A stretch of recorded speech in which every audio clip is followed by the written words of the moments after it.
Sifatul insan ya, sifat manusia.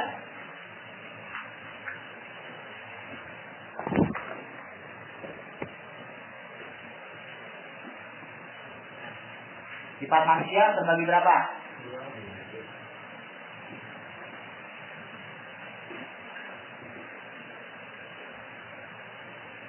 Sifatul insan, sifat manusia terbagi menjadi satu. Sifatul bahain.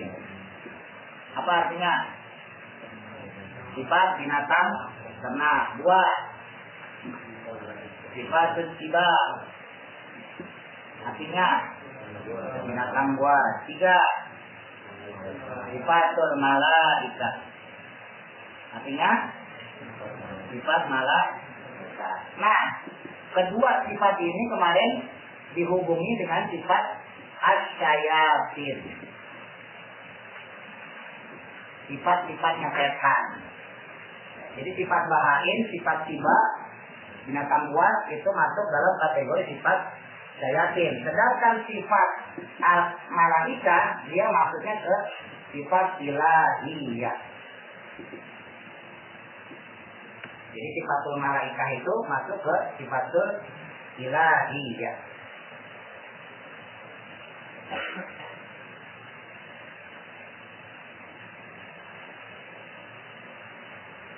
Nah, kemarin kita membagi kolbu. Kolbu di sini kita artiin jantung aja ya. Sepakat ya? Karena kalau diartiin hati salah. Apa bahasa Arabnya hati?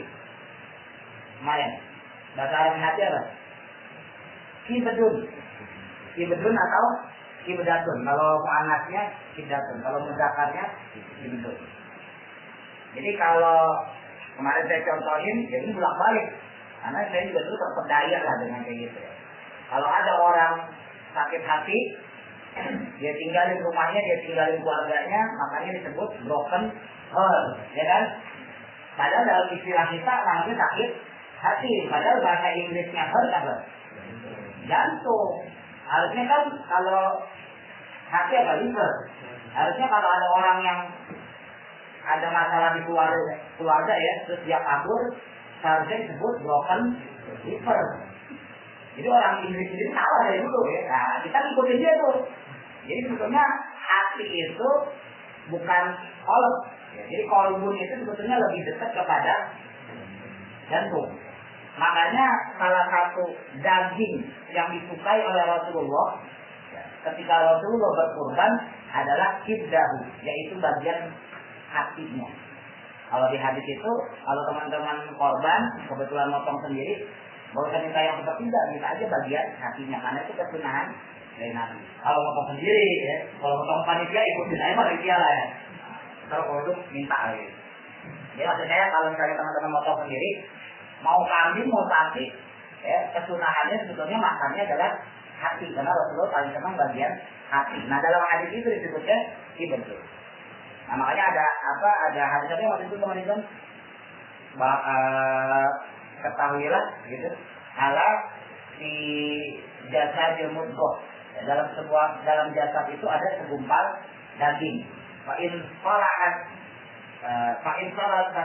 salahat bulu. Kalau daging tersebut segumpal daging itu baik, maka baik semuanya.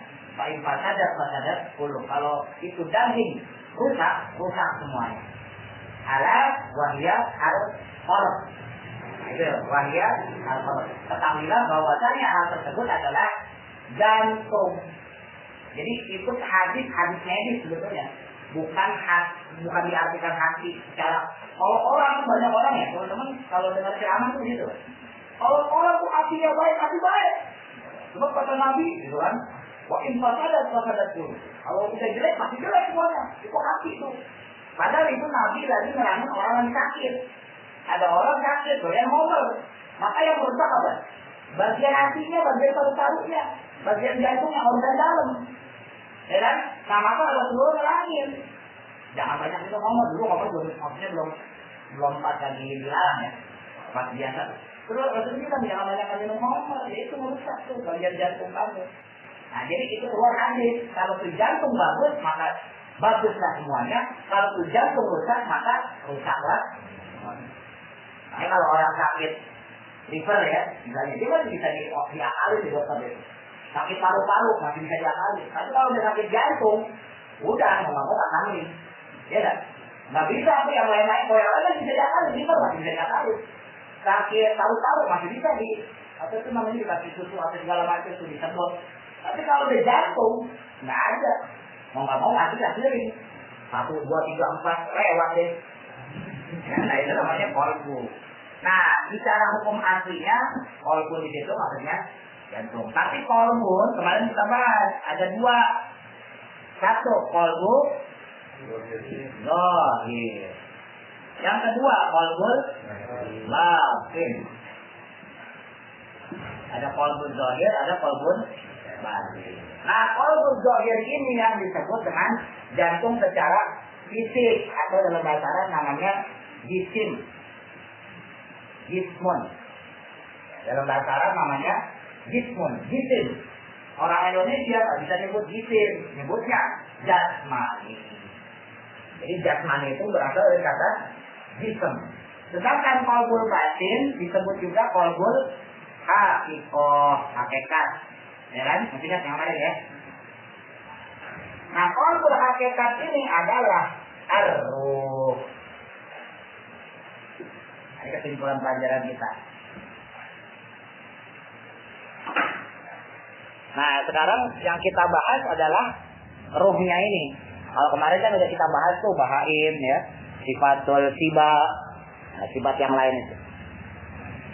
Sudah ketemu faslun amatu aluka. Bismillahirrahmanirrahim. Qala musannif rahimallahu taala wa nafa'ana bihi wa bi ulumi fi dharain amin. Faslun adapun pasal satu pasal amma su'aluka, maka adapun pertanyaan kamu. Soal, orang Indonesia nggak bisa ngomong soal, ngomongnya soal. Itu bahasa Arab juga. Su'aluka, pertanyaan kamu, ma'akan sesuatu hakikatul qalbi, tentang hakikat hati, hakikat jantung. Maksudnya qalbul hakikat ya. Apa sih enaknya nih? Itu ini hati kayaknya nggak enak banget. Apa ya enaknya? Kemarin ada sanubari ya? Sanubari ya. Jadi qalbu hakikat itu kita artiin sanubari ya. Atau mata hati lah ya, mata hati. Hakikatul qalbi akan hakikatul qalbi akan hakikatnya mata hati. Falam yaji, maka tidak. Ja'a yaji'u itu artinya datang, tapi di sini maksudnya adalah mendapat ya. Tidak mendapat. Maksudnya datang, maksudnya didapatkan oleh kita. Falam yaji. Kenapa yaji disukun? Karena ada lam. Ingat ya, kalau ada lam maka fi'ilnya disukun, dijazm. Falam yaji, maka tidak mendapatkan kamu di syariati, dalam keterangan syariat atau dalam ilmu syariat juga boleh. Di syariati, dalam nas-nas atau keterangan atau dari syariat. Aksaru, yang lebih banyak. Jadi kalau kalian bertanya, maksudnya itu, kata Imam Ghazali, kalau kalian bertanya tentang hakikatnya qalbu, ya, saya artikan qalbu aja, mata hati, Maka kita tuh nggak banyak nemuin hal itu dari keterangan hadis maupun nas Al-Quran. Karena memang sedikit sekali. Kenapa? Nah ini. Min qaulillahi ta'ala, dari firmannya Allah Ta'ala. Qaul firman ucapan. Min qaulillahi ta'ala, dari firmannya Allah Ta'ala. Wa yas'alunaka 'anir ruh qulir ruh min amri rabbi. Wa yas'alunaka, dan jika bertanya kepada engkau. Nah maksudnya kepada Nabi Muhammad ya. Wa yas'alunaka, jika bertanya kepada engkau Muhammad. Ya mereka bertanya kepada engkau. Anir ruhi, tentang roh. Itu artinya kul. Qala yaqulu qaulan, kama qala wa qailun wa kama qulun kul la taqul. Mauzunnya sona ya sonan, sun la tasun. Itu artinya kul, tapi karena ada alif lam, yang mana alif lamnya itu harus dimasukkan ke dalam syamsiahnya, maka lamnya di kasroh. Artinya kul ruhu, cuma kan susah dibaca begitu. Ya, makanya diberikan harokat kasroh, kulir ruhu. Banyak ya, lafaz kul itu banyak di dalam Quran yang dipakai kasroh. Misalnya kayak kulillahumma malikal mulki tu'til mulka man tasya, itu artinya kul. Kul Allahumma. Jadi tulisannya kul Allahumma. Tapi kan susah bacanya. Kul Allahumma. Ya kan aneh. Makanya ya udah dimasukin ke lam aja, kulil lahumma. Sama kayak ini artinya kul arruhu. Kalau kita tarkib satu-satu begitu, kul arruhu. Tapi nggak enak bacanya. Kalau di Quran nggak enak. Masa kul arruhu nggak enak banget ya kan? Makanya di kasroh kulir ruhu. Ini Quran. Kul katakanlah, wahai Muhammad, arruhu adapun roh. Kul katakanlah Muhammad, arruhu adapun roh. Arruhu adapun roh itu obatnya min amri rabbi, dari bagian urusan Tuhanku. Kul katakanlah Muhammad, arruhu adapun roh itu min amri rabbi, dari bagian urusan Tuhanku.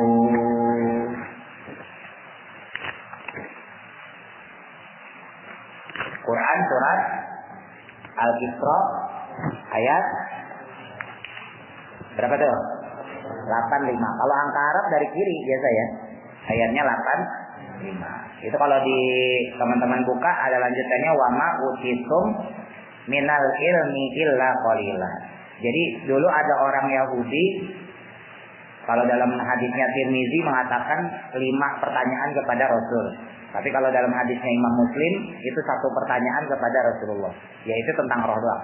Kalau pakai hadisnya Imam At-Tirmizi itu mengatakan Rasul suatu ketika waktu di Madinah ya. Di Madinah itu kan saya sering cerita, di Madinah itu banyak Yahudinya, bahkan 50% lebih orang Yahudinya. Beda sama di Mekah. Kalau di Mekah banyak kan ateis, banyak kan orang kagak punya Tuhan. Kalau di Madinah lebih banyak orang yang beragama Yahudi Nasrani, karena banyak Bani Israel kan. Nah, ketika Rasulullah berdakwah di Madinah itu ada kalangan Bani Israel yang bertanya kepada Nabi Muhammad tentang 5 hal. Pertanyaan pertama Rasulullah bisa jawab. Ditanya pertanyaan kedua Rasulullah bisa jawab. Ditanya pertanyaan ketiga Rasulullah bisa jawab. Jadi Yahudi ini pengen ngebandingin apa yang didakwahi Nabi dengan yang terdapat dalam kitab Taurat. Ya, dalam kitab Taurat sama nggak nih? Kitabnya Nabi Musa, kitab Injil sama nggak? Wah, dikasih pertanyaan, oh jawabannya Nabi sama.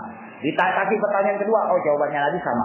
Dikasih jawaban apa pertanyaan ketiga, dijawab sama Nabi sama.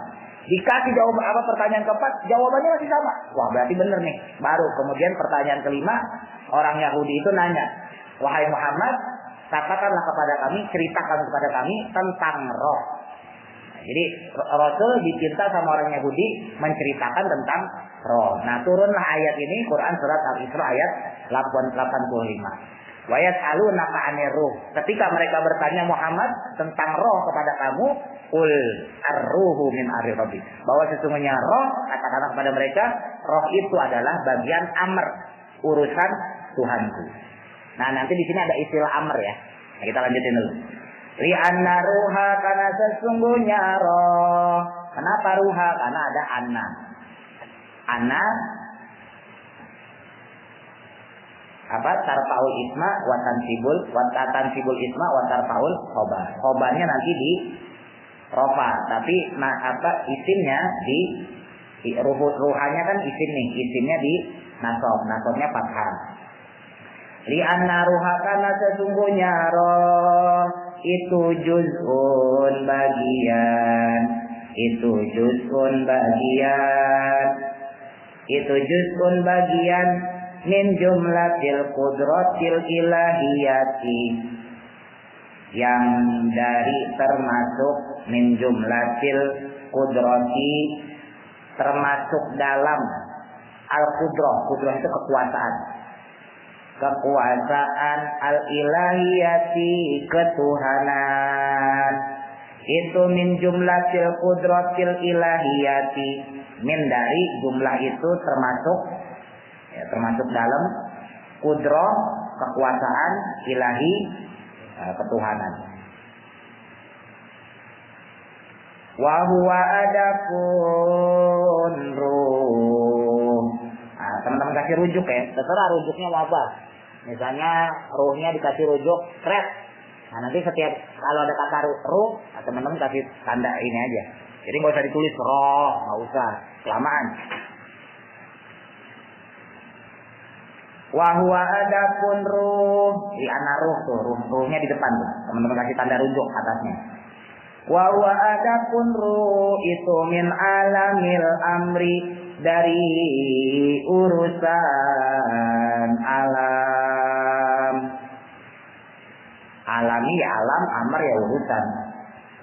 Dari urusan alam. Qala Allah azza wa jalla, qala berfirman siapa Allah azza wa jalla. Allahnya enggak usah ditulis, Allah enggak usah seret. Qala yang berkata, berfirman, udah tahu deh. Azza wa jalla. Ala ingatlah, lahu bagi Allah, atau memiliki Allah. Kalau lahu dalam lafaz Allah itu artinya memiliki ya. Lahu ma fis samawati wa ma fil ardh. Nah, itu lahu di situ artinya Allah memiliki. Ya. Walaupun kalau di nahu ada istilah lam clear, bagi ya. Tapi di situ maksudnya sebetulnya lam milki, lebih condong ke pemilikan. Lahu bagi Allah apa al-khalqu, penciptaan, wal amru, dan urusan. Ala ingatlah, lahu bagi Allah, maksudnya Allah memiliki al-khalqu, fa'ilnya al-khalqu, fi'ilnya fa'ilnya al-khalqu, kepemilikan penciptaan, wal amru, dan urusan. Al-A'raf ayat 45 atau 54? 54. Sudah ada yang nulis ayat 54. Yang di grup kan saya tulis. Ada yang nulis ya? Belum. Nah tadi ini secara penciptaan ya. Secara penciptaan, ini udah ada pembahasan. Secara penciptaan alam, Allah itu memiliki dua. Yang tadi disebut alamul. Jangan dibaca alim ya. Kalau alim orang yang berilmu. Kalau alam, ya alam. Alamul khalqi. Kenapa khalqi nggak khalqu lah? Ini kan udah jadi idhofah. Nah, terus ada alamul amr. Nanti saya istilahin alamul amr aja ya. Nah, kalau diartikan urusan, kalau yang ini artinya urusan, kalau yang ini artinya penciptaan. Nah, Allah itu memiliki penciptaan dan memiliki urusan ya. Dalam hal ini Allah memiliki. Nah, makanya kalau teman-teman baca di yang udah saya share tadi itu ya, di ayat apa tadi itu, surat Al-A'raf ya. Al-A'raf 54. Nah, di situ Allah berfirman, "Inna rabbakumullahu alladzi khalaqas samawati wal ard fi sittati ayyam." Jadi Allah menciptakan langit dan bumi dalam sitah berapa? 6 hari. Sumastawa ala arsy, kemudian Allah menciptakan arsy dan sebagainya dan sebagainya. Nah, disitulah kemudian Allah menegaskan yughshil laila wan nahar. Terus kemudian Allah menjadikan pergantian siang dan malam dan seterusnya dan seterusnya. Nah, itu semua, nah itu ya, itu semua termasuk adalah alamul khalqi. Jadi itu alam adalah alam penciptaan. Nah, kemudian ayatnya ini nih. Tapi di antara itu juga, ya, setelah Allah nyiptain itu semua, ya, terus wal qamar wasyamsu wal qamaru wan nujumu mustaqiran di amri. Kemudian Allah ciptakan matahari, ya, Allah ciptakan bulan yang mana mereka menurut atas perintah Allah. Nah, maka Allah ingetin di sini ala lahu al khalqu wal amru. Bahwa dalam dimensi Allah ada istilah alamul khalqi penciptaan dan ada istilah alamul amr. Ini kita harus tahu dulu. Nah, untuk roh, ya, untuk roh yaitu qalbul batin atau qalbul hakikat, dia masuknya bagian mana nih? Bagian alamul khalqi penciptaan apa bagian amr? Amr ya ini. Pusingnya udah mulai pusing nih. Mau ngaji tingkat tinggi ya kan? Kalau kan kita lagi ngomongin roh nih. Ini udah selesai ya, makanya harus paham. Kan qalbu terbagi dua. Ada zahir, ada batin. Zahir kita udah bahas tentang jisim. Sedangkan secara batin, qalbu ada batin hakikat yang kemudian disebut dengan istilah roh. Nah, sekarang kita lagi ngomongin roh. Allah itu punya dua dimensi yang Allah ciptain. Dimensi pertama disebut alamul khalqi, alam penciptaan, langit, ya, apa, ya, bumi, malaikat, itu semua masuk dalam dimensi alamul khalqi. Nah, Allah juga menciptakan alamul amri. Kalau diartiin ya urusan, tapi ya apa yang enak ya apa namanya? Alam amr gitu aja. Nah, ketika kita bicara roh itu masuknya ke mana?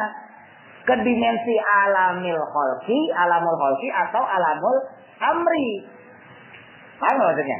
Nah, makanya tadi di ayat sebelumnya disebutin wa yas'alunaka anir ruh qulir ruh min amri rabbi. Ketika mereka bertanya kepada engkau wahai Muhammad tentang roh, qul, katakanlah ar-ruhu adapun roh min amri rabbi adalah bagian alam amr, bukan alamul khalqi. Kalau alamul khalqi itu bisa dianalisa, bisa diteliti. Bagaimana Allah bikin langit, bagaimana Allah bikin bumi ya. Kalau dalam ilmu-ilmu fisika misalnya gitu ya, atau ilmu-ilmu yang lainnya lah, kita menemukan berbagai teori tentang penciptaan alam semesta, ya kan?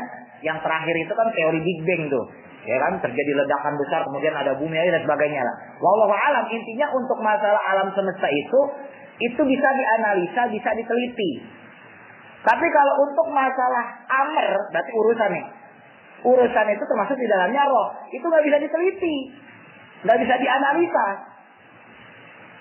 Rasul misalnya cuma ngasih tahu bahwa janin itu akan ditiupkan roh ke dalamnya ketika dia berusia 4 bulan. Ya kan? Itu nasnya hadisnya sahih dan jelas. Tapi sampai detik ini belum ada dokter, profesor, ilmuwan sekalipun yang bisa tahu bagaimana caranya roh masuk ke dalam janin. Udah pernah dengar belum? Belum pernah kan? Tapi kalau berbentuknya janin, dokter bisa. Terus sekarang udah tinggal teman-teman akses tuh di YouTube tuh, ya kan? Ya, yang begitu-begitu deh tuh. Dari segumpal daging, ya kan? Bahkan sekarang dibikin 3 dimensi malah, ya kan? Wah, dari sperma masuk ke dalam ovum dan sebagainya kan. Ke sini ke sono, sperma ini kalah. Yang berhasil cuma 1, ya kan? Kemudian membuahi, dari pembuahan itu tersebut menyatu ke sel-sel rahim dan seterusnya membentuk, ya kan? Membentuk janin terus memanjang dan seterusnya. Itu ilmuwan bisa meneliti itu. Profesor, dokter bisa meneliti itu. Tapi coba, bagaimana proses ruh masuk ke dalam usia janin yang usia 4 bulan? Sampai sekarang belum tahu. Tahu ada detaknya aja. Ya, tahu ada bisa di USB. WSG. Ya, WSG udah mau diganti ya. WSG ya kan? Nah, itu udah di WSG, wah ini ada ininya nih Bu. Ya, ini udah ada apa? Nah, udah ada gerakan nih. Bocah. Tapi coba teman-teman tanya sama dokter. Tanya coba gitu ya, tanya sama dokter, Pak dokter. Ini kan Bapak kan ahli medis nih. Ini kapan kira-kira bayi saya kemasukan roh? Coba tanya. Oh gila nih paling banget. Ayo suruh pulang kita. Ya udah deh ya. Nah jadi kalau untuk urusan khalqun, penciptaan bisa kita teliti, tapi kalau untuk urusan amr nggak bisa. Nah roh itu masuknya ke urusan amr. Paham nggak sih ya? Ini biar nggak gagal paham. Fal insanu maka adapun manusia. Fal insanu maka adapun manusia itu min alamil khalqi. Nah, itu kan udah diartiin tadi. Alamul khalqi itu apa artinya? Alam penciptaan. Ntar ada di depan ada alamul khalqi lagi, ada alamul amri lagi. Nggak usah teman-teman tulis lagi kelamaan kan. Itu min alamil khalqi dari alam penciptaan, min janibin dari satu sisi. Min janibin dari satu sisi. Wa min alamil amri dan adapun alamul amr. Alam amr ya, saya artiin alam amr ya. Maksudnya alam urusan. Amr itu artinya urusan, cuman di sini maksudnya ya istilah tasawuf, istilah dimensi aja, dimensi amr. Itu min janibin dari sisi yang lain. Jadi manusia itu, ini kehebatan manusia nih. Makanya bolak-balik saya bilangin, ya Allah berfirman, "Khalaqnal insana fi ahsani taqwim." Allah itu nyiptain kita sebagai manusia dengan sebaik-baiknya bentuk. Karena apa? Karena manusia punya dimensi itu, punya dimensi khalqun, punya dimensi amrun. Khalqun dalam bentuk jisim, amrun dalam bentuk roh. Malaikat sehebat-hebatnya malaikat, dia nggak bakal bisa lama di dunia, di alam kita ini nggak bisa. Malaikat Jibril dia kalau ketemu Nabi Muhammad doang turunin wahyu, itu pun nggak berbentuk manusia, ya kan? Ya memang pernah malaikat Jibril berbentuk seperti manusia, waktu itu saya cerita ketika menerangkan tentang iman, Islam, ihsan. Tapi kan nggak tiap hari. Ketika Rasulullah wafat, Jibril juga turun. Sampai Jibril bahasa kita tuh nangis-nangis. Ya Rasul, engkau mau wafat begitu loh. Kenapa kata Rasul? Orang saya pengen menghadap Allah, kok kamu malah sedih? Saya justru akan bertemu dengan Tuhan yang menciptakan saya, yang saya kangen-kangenin selama ini, yang saya rindu-rindukan. Kenapa kamu nangis Jibril? Baru Jibril sadar. Oh iya, berarti malaikat bisa salah juga ya? Ya kan? Nah itu hadisnya soal loh. Itu Jibril nangis sedih ngelihat Nabi yang meninggal. Saya nggak kuat ya Rasul, saya nggak kuat. Akhirnya Jibril naik lagi ke atas. Akhirnya dibilang yang malaikat Jibril itu sahabat kamu. Nah, malaikat Jibril itu emang sahabatnya Nabi ya. Kan kemana-mana mau Nabi. Itu sahabat kamu pengen saya cabut nyawanya. Kamu malah pergi, bukannya temenin. Saya nggak kuat. Dibilangin sama Rasulullah, sampein orang saya pengen ketemu Allah. Saya pengen bertemu dengan zat yang menciptakan saya. Saya pengen bertemu zat yang mencintai saya dan dicintai oleh saya. Masa saya harus nangis? Masa saya harus takut? Justru inilah yang saya tunggu-tunggu. Suruh Jibril kemari. Akhirnya Jibril turun menghadap Rasulullah. Baru sadar Jibril. Oh iya juga ya. Ini kan cuma jasadnya aja mati. Yang rohnya kan tetap hidup. Ya kan? Baru sadar Jibril juga salah tuh. Nah, Jibrilnya salah apalagi kita. Ya kan? Akhirnya turun tuh. Oh iya benar. Apalagi kayak ulama-ulama tasawuf itu juga banyak yang nyeleneh-nyeleneh ya. Misalnya kayak siapa tuh namanya? Al-Jaziri ya, misalnya gitu, atau misalnya ya banyak lah ulama-ulama tasawuf yang rada nyeleneh. Ada lagi misalnya apa tuh yang tarian sufi tuh. Nah itu tarian sufi tuh asalnya tuh begitu tuh. Jadi salah satu ulama tasawuf itu dia itu pengen wafat ya, pengen meninggal sakaratul maut, terus murid-muridnya nangis. Murid-muridnya nangis, kemudian ya kayak saya misalnya gitu, ya udah sekarat nih, atau teman-teman nangis.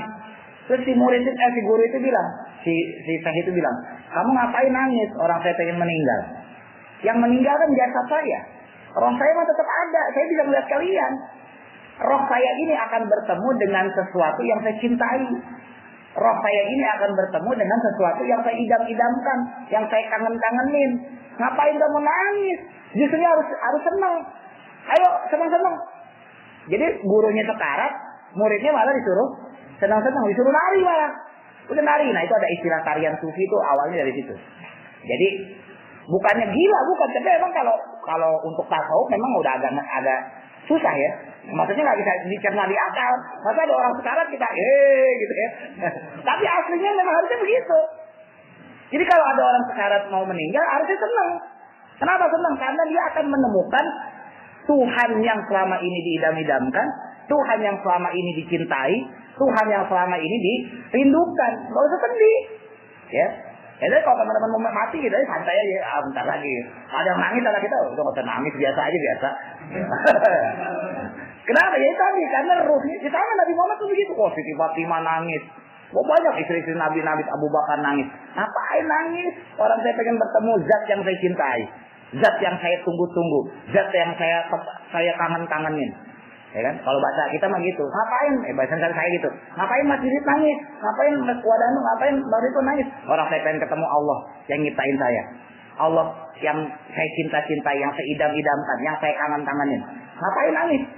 Mendingan mati daripada ngelihat muka-muka lo pade. Ibaratnya gitu dah ya. Nah itu kenapa? Ya itu karena ruh itu tidak merasakan kematian. Tadi ya. Nah, ruh itu masuk ke dalam urusan Allah, amr. Bukan dalam istilah hukun. Kalau istilah hukun bisa mati. Tapi kalau urusan amr nggak bisa. Nah itu makanya tadi disebutin manusia itu hebatnya manusia tadi ya. Kalau dia punya sifat alamul khalqi, bisa juga punya sifat alamul amri. Malaikat nggak bisa, malaikat Jibril nggak bisa. Setan nggak bisa. Jin, apalagi jin, ya kan? Ya dia bisa wujudin beberapa kali. Tapi nggak bisa selamanya. Tapi manusia, ada nggak manusia yang bisa ngilang? Bisa, banyak. Dukun-dukun santet gitu ya, bisa dia ngilang. Bahkan kalau zaman dulu tuh petapa-petapa saya sering cerita tuh ada istilah moksa ya. Zaman dulu tuh ada ajian moksa namanya. Jadi menghilangkan badan dengan cara mengecilkan badan ya. Jadi orang-orang zaman dulu kan banyak yang kuburannya nggak ketahuan. Sri Sultan Anu misalnya gitu ya, Raja Anu, nggak ada yang ketahuan meninggalnya di mana karena memang moksa. Jadi moksa itu mengamalkan satu wiritan, satu amalan, satu zikir lah bahasa kita, supaya menghancurkan diri dengan cara tenggelam ya, tenggelam dalam apa sih namanya ini, dimensi sinar ini, dimensi cahaya. Jadi lama-lama kecil tuh. Jadi kalau Mas Wanda nih tapa misalnya gitu ya di Gunung Semeru, udah nggak ngapa-ngapain, tapa aja, lama-lama kecil hilang. Nah itu namanya moksa. Makanya ada istilah gagal moksa. Nah itu jadi jenglot. Nah, jenglot itu aslinya orang, tapi kemudian dia gagal moksa, jadi nggak hilang. Pas segini tinggal sejengkal mati dia, gagal moksa. Tapi jenglot yang sekarang nggak ada, itu palsu itu, ya. Nggak ada. Jenglot yang asli ada, tapi sekarang udah nggak ada. Nah, saya juga punya, guru dukun punya. Saya nanya, gimana Ustaz? Yakin nggak tuh jenglot? Zaman sekarang udah nggak ada jenglot. Dulu ada. 50-100 tahun yang lalu masih ada jenglot asli ya. Bukan jenglot palsu, jenglot asli masih ada. Sekarang udah nggak ada.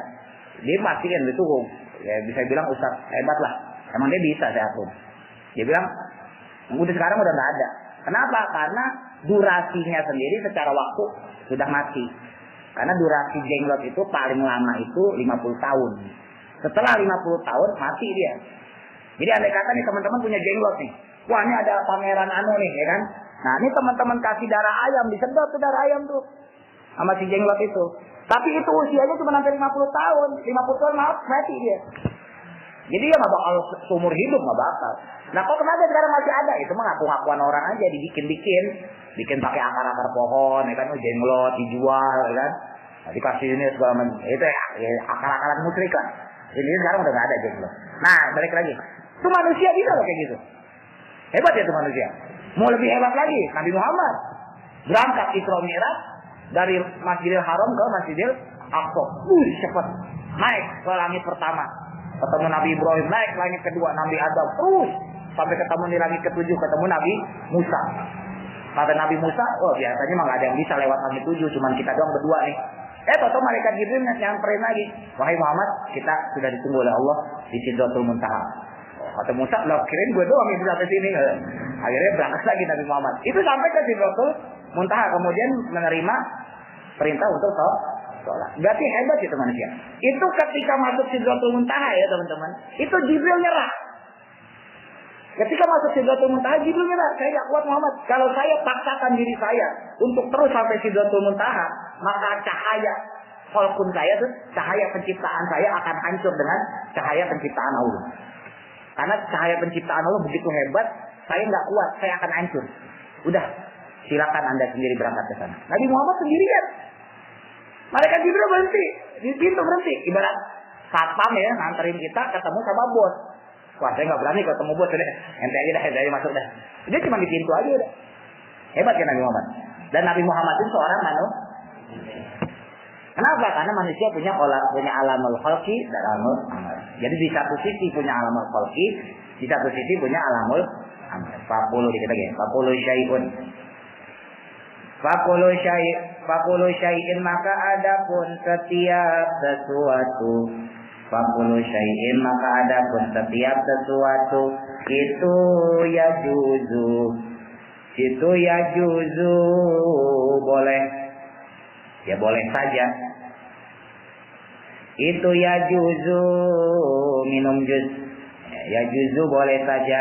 Alaihi atasnya, atas syai.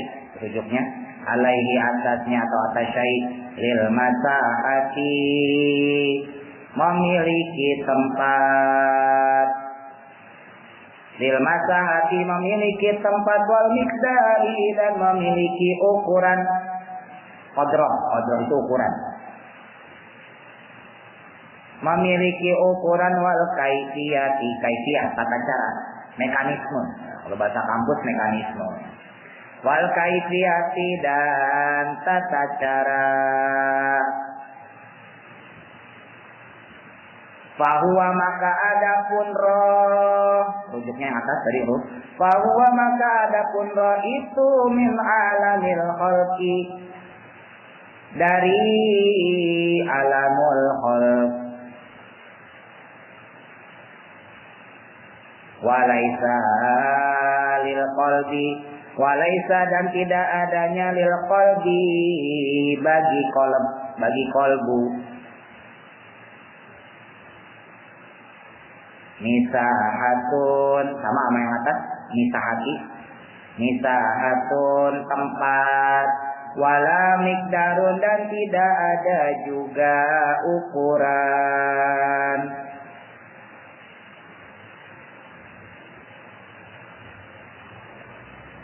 Jadi fakulu syai'in yajuzun, maka setiap sesuatu itu dia pasti memiliki tempat ya, memiliki ukuran, memiliki tata cara. Yaitu fahuwa di situ rujuknya bukan roh, syai', bukannya. Maka syai'un atau sesuatu itu itulah yang disebut dengan alamil khalqi. Bukan roh ya. Tadi saya nyebutnya roh salah. Syai'un, syai' sesuatu.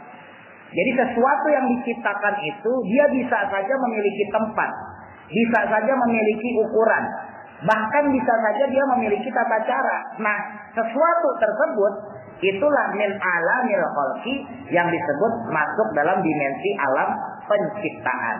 Walaisa lil qalbi, tapi untuk qalbu, untuk hati, mata hati, nisahatun yang enggak ada tempatnya.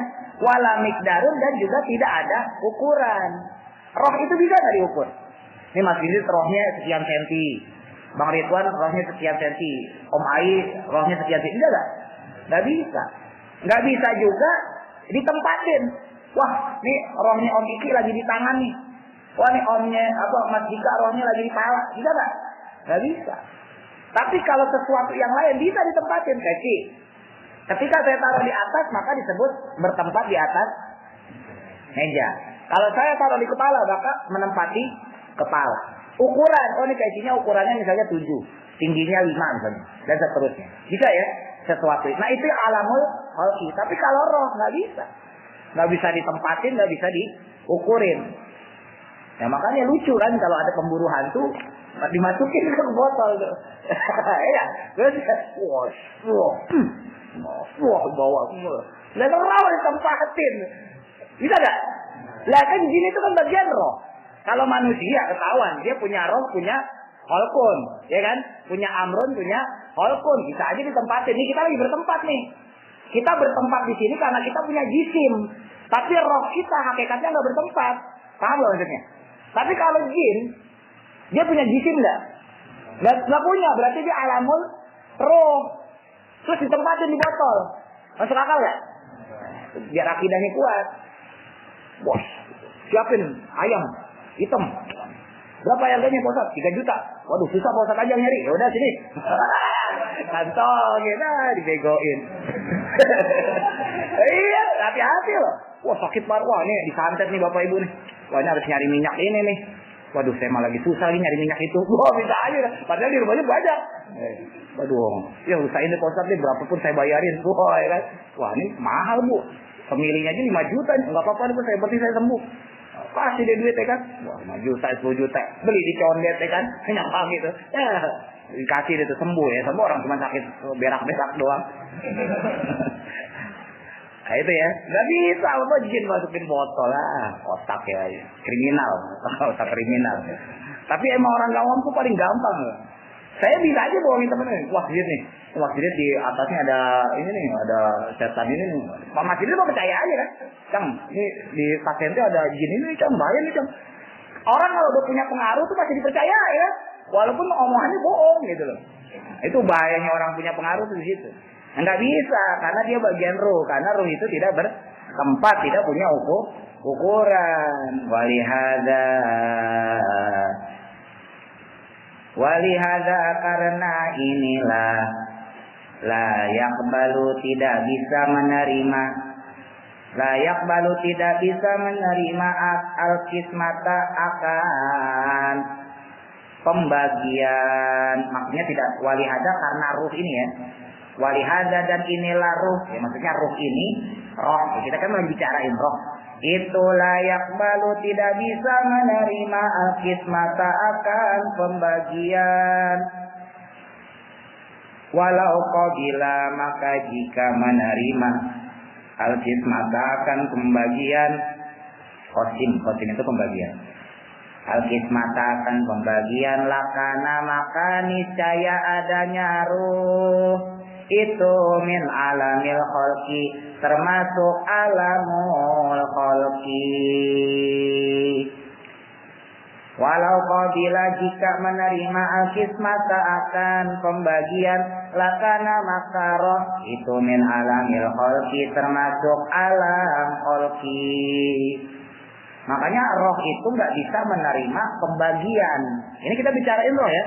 Layak kebalul kismata, roh itu tidak bisa menerima pembagian. Walau qabilal kismata, kalau roh itu menerima pembagian, lakana minal alamil khalqi, maka dia alamil khalqi, maka dia termasuk golongan dimensi alamul khalqi. Kalau roh itu punya tempat, berarti apa bedanya roh sama gunung? Apa bedanya roh sama lautan? Apa bedanya roh sama matahari yang semuanya ada tempatnya? Dan semuanya punya ukuran. Paham ya? Makanya roh nggak bisa disebut alamul khalqi. Dia alamul amr. Gitu ya. Nah, bagaimana dengan yang lainnya itu? Kalau kita bahas ahad depan. Wallahu a'lam. Mudah-mudahan manfaat. Al-Fatihah.